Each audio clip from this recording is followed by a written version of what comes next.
Have you ever felt like something deep is changing inside you? Like the things that used to affect you so much now just slip through your skin? This is no coincidence. What you are experiencing may be the healing process of your inner child, a fundamental concept in Carl Jung's analytical psychology. Jung discovered that within each of us lives a wounded inner child, a part of our psyche that carries the emotional wounds of our childhood. When that child begins to heal, our entire life changes. And today we're going to explore the 12 surefire signs that your inner child is finally healing, drawing on Jung's profound teachings. The first and perhaps most revealing sign is that you have stopped reacting impulsively to external provocations. Jung stated that uncontrolled emotions are a direct reflection of our unresolved inner shadows. When something changes or destabilizes you, it is not because it has power over you, but because there is something inside you that you have not yet mastered. Most people live in a state of constant reaction.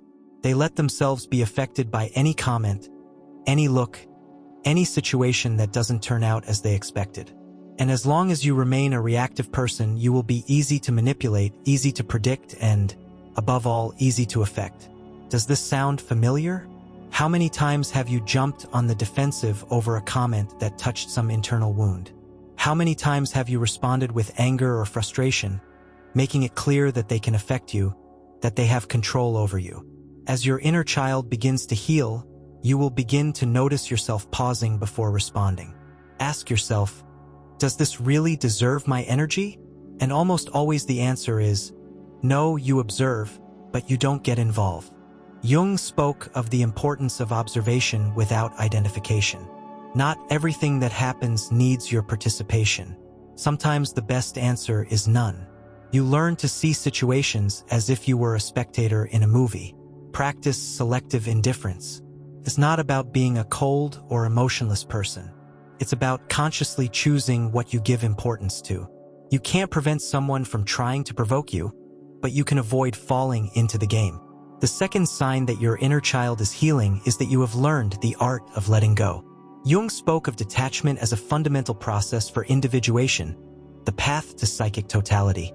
I understood that people who cannot let go live chained to their past, to their pain, and to what they will never be able to control.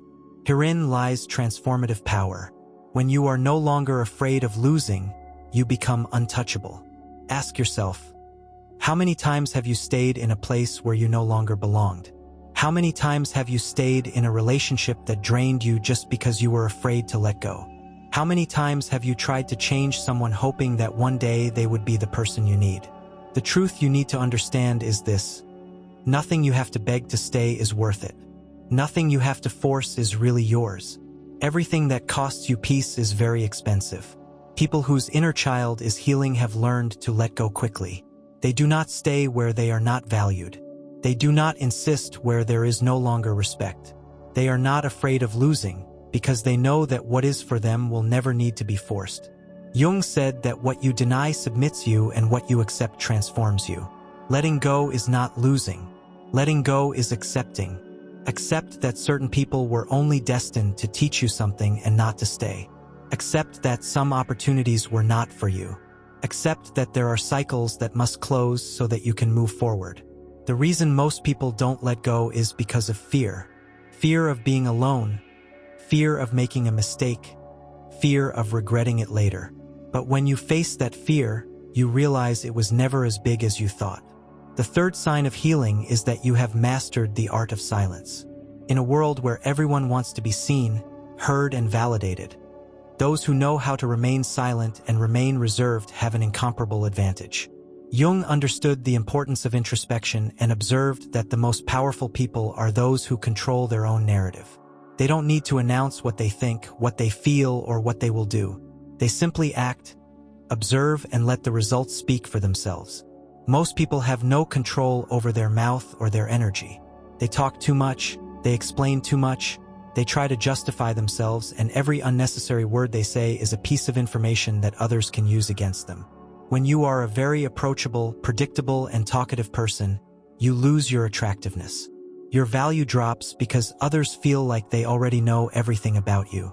There is no mystery, there is no depth, there is nothing that makes them want to find out more. This applies to all areas of your life. In personal relationships, if you are always available and tell everything you think, it becomes a safe but not interesting option. People take you for granted at work. If you reveal too much about your plans and strategies, others may get ahead of you or take advantage of your information. In life in general, if you always try to explain your decisions, give reasons for everything you do or justify every step you take, others will feel like they have the right to have an opinion on your life. Silence protects you. Not everyone needs to know what you think. Not everyone deserves access to your life. When you start talking less and observing more, you start to see the hidden game behind every conversation. When you keep quiet, you become more unpredictable. No one knows what you really think, and that gives you an advantage. Others respect you more because those who don't explain themselves all the time project confidence. You learn to detect people's energy. Listening more and talking less allows you to identify hidden intentions. The fourth sign is that you learn to prioritize yourself. Jung emphasized the importance of individuation, the process of becoming a complete and independent person. But you can't achieve that if you keep sacrificing yourself for people who wouldn't do the same for you. We were taught to feel guilty for thinking about ourselves. From a young age, we are told that being selfish is wrong, that we must give, that we must sacrifice. But there is a big difference between being selfish and having self-love. Selfishness is demanding without giving. Self-love is giving, but without allowing yourself to be worn down. When you start to prioritize yourself, people perceive you differently. You are no longer an easy option. He stops being someone they can use when it suits them. You become someone with standards, and people respect those who have standards. If you constantly sacrifice your time, energy, and well-being for others without receiving the same in return, the only thing you are accomplishing is training people to give you less than you deserve. Think about it. If you are always available, they will never value you. If you always say yes, they will assume you don't have a life of your own. If you don't respect yourself, no one else will. The fifth sign that your inner child is healing is that you have learned to set firm limits. Jung talked about how healthy limits are essential for the development of the self. Without clear limits, the psyche is vulnerable to external influences that can fragment it. Setting limits does not mean being rigid or inflexible. It means being clear about what you accept and what you don't, about how you want to be treated, and about the type of energy you allow in your life. Boundaries are acts of self-care, not barriers to keep others away. When your inner child heals, you quickly recognize when someone crosses your boundaries and act accordingly, without drama or excessive explanation. Simply reaffirm your position and, if necessary, step aside.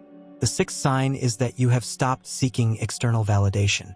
Jung discovered that most of our psychological complexes come from this constant need for approval. The wounded inner child believes that its value depends on what others think of it, but when it heals, you understand that its value is not in the opinion of others. You no longer need everyone to want you or understand you. You don't need to explain yourself or justify yourself. You know who you are, that's enough.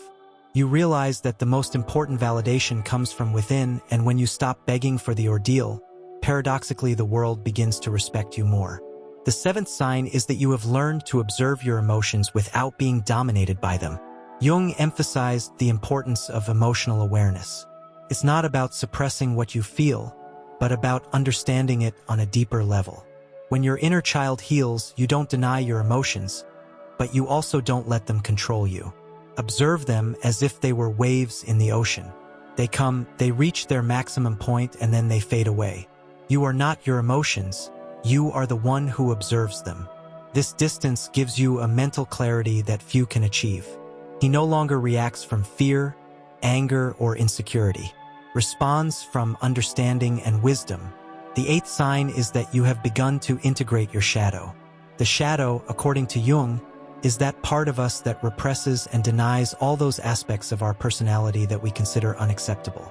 As the inner child begins to heal, you begin to recognize and accept these rejected parts of yourself.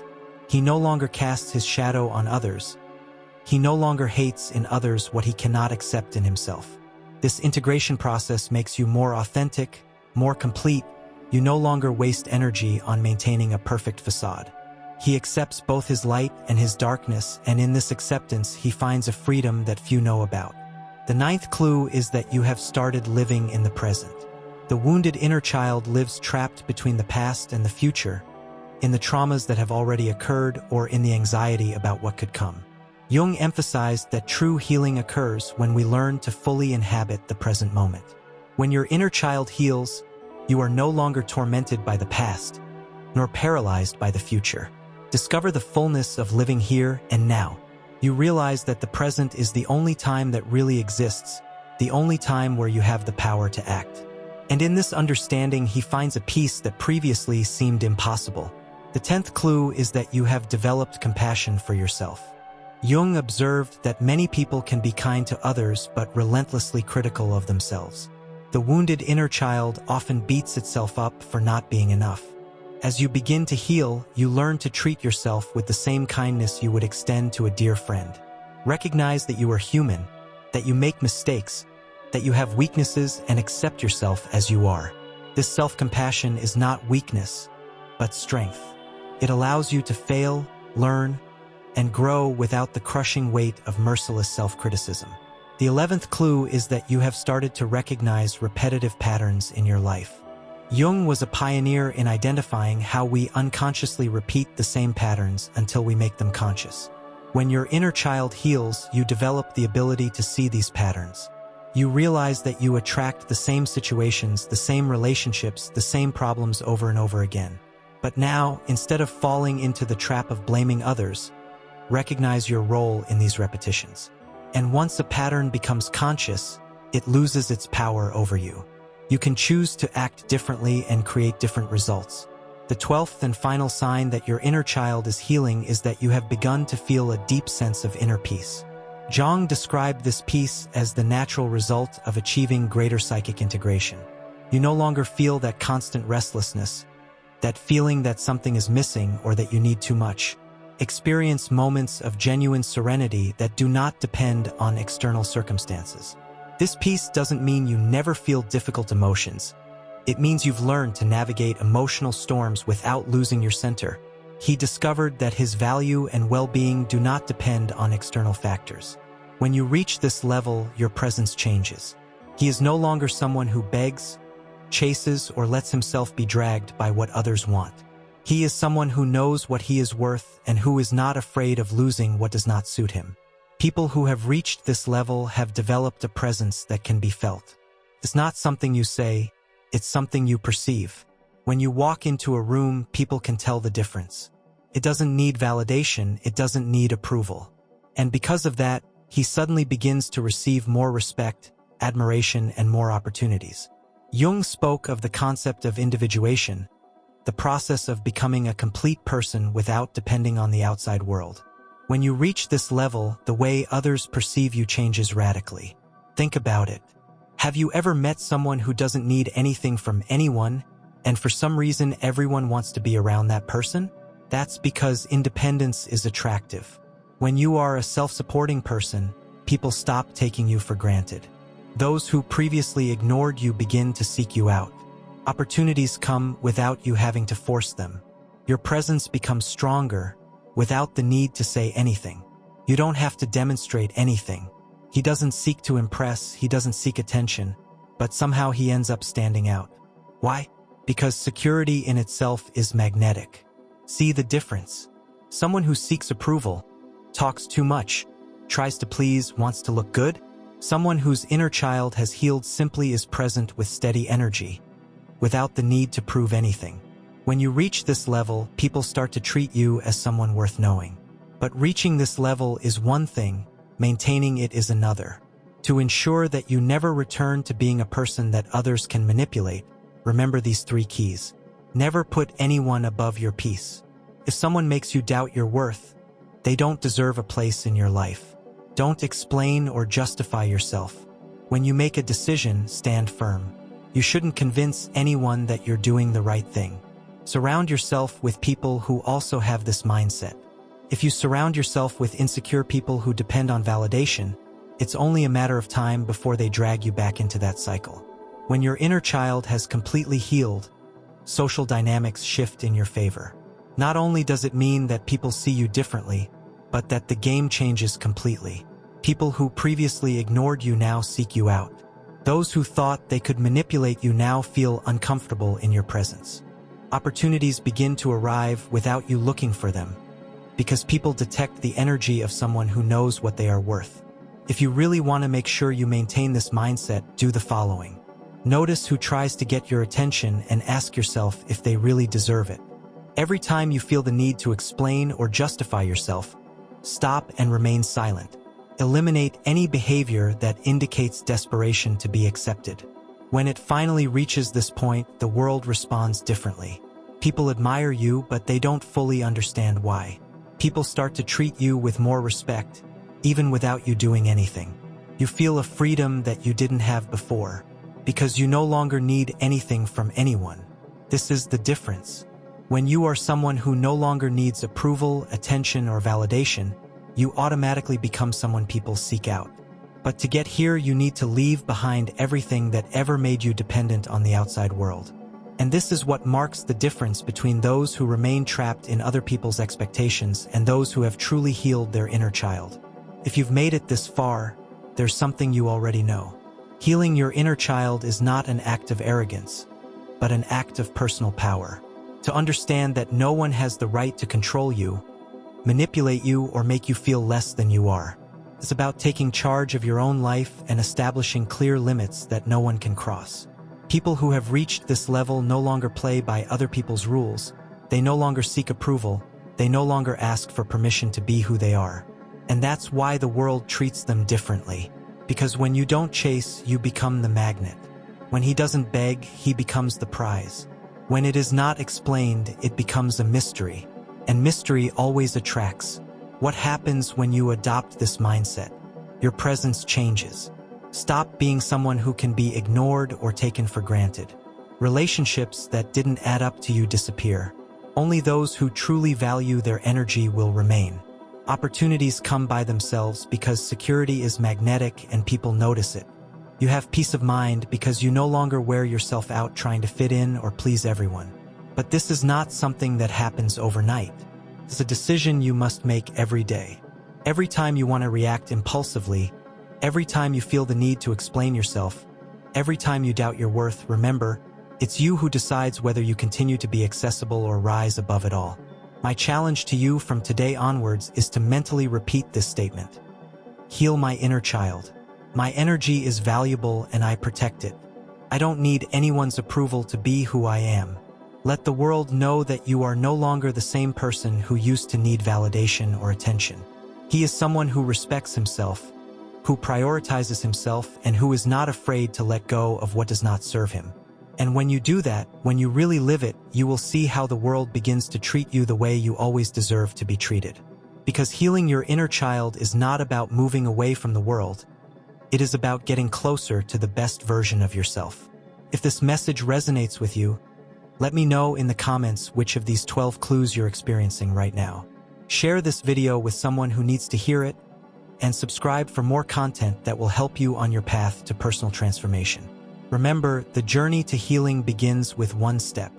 Are you ready to give it?